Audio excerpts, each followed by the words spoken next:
Alright, you guys, how's it going? So, this is gonna be kind of a quick one here, but I could not find any information on YouTube or anywhere else on the internet for this exact problem. But for those of you who don't know what this is just a little countertop ice maker that you can move around.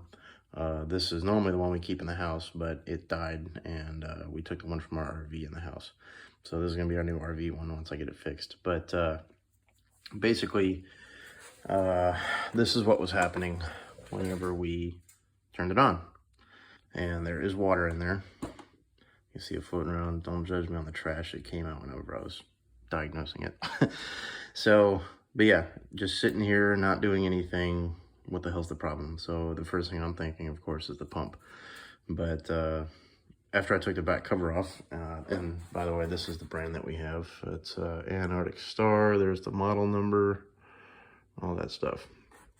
So turn this off. So here's the unit with the back cover off. It's not too horrible. It's just very tight in here. So this is the back control panel taken off and the cover taken off of it. I was like, all right, maybe it's the fuse. The fuse is fine. All those circuits and control boards and all that stuff look fine in there. It doesn't look like it's all,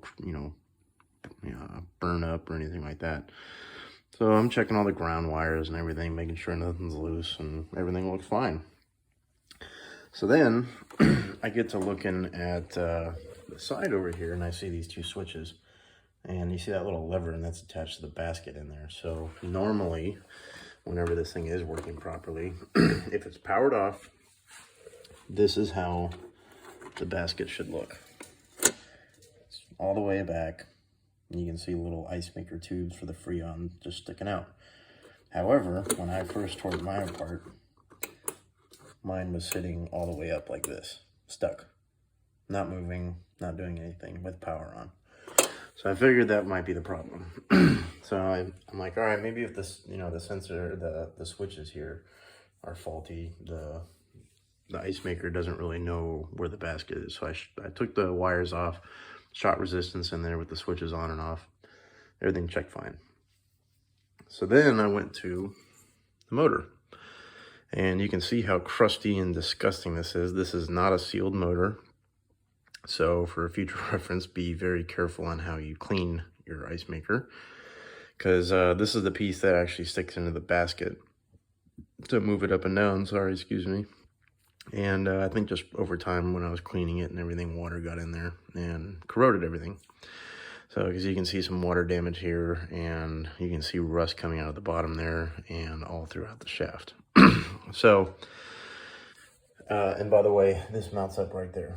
So I take the motor off, disconnect it and all that stuff, and I try to turn the little shaft here. Cannot turn it by hand. Grab the motor, grab the pair of pliers on the shaft, still couldn't turn it.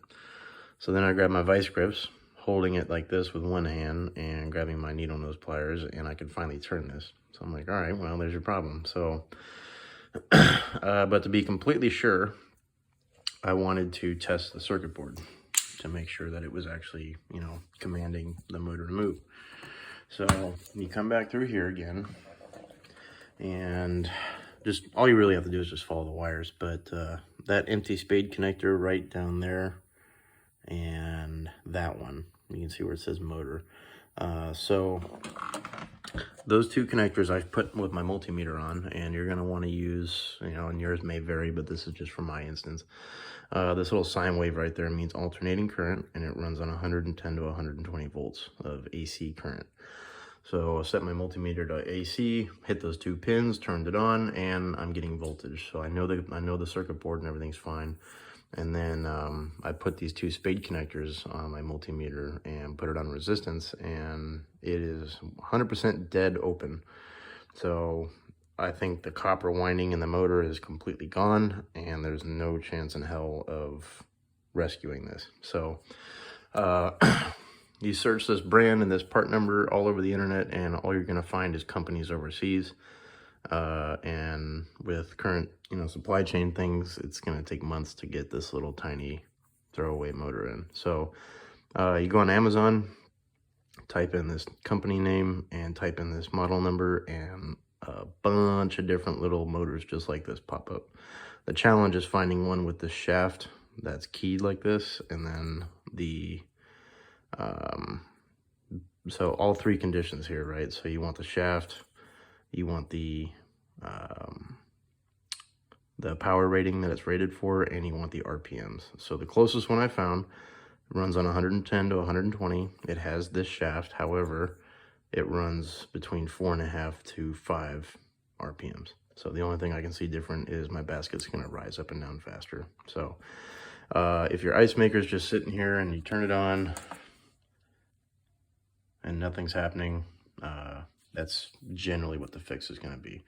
And the way that you can really prove it to yourself that it is the motor is you can test these two switches. So I'm just gonna try not to shock myself here, but you can just grab this little lever here and simulate the basket moving up and down. So I'm gonna go ahead and power this off, put it all the way back up against that back switch, turn it back on, which it is, and then I'm gonna rotate this lever to bring the basket back up, and that clicking you hear is the switch. Bring it back up, and there's the pump.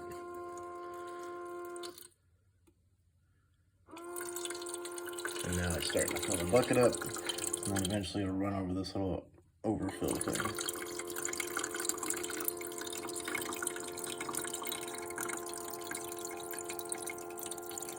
And there comes the water. And then the cooling fan should kick on as soon as that bucket's full.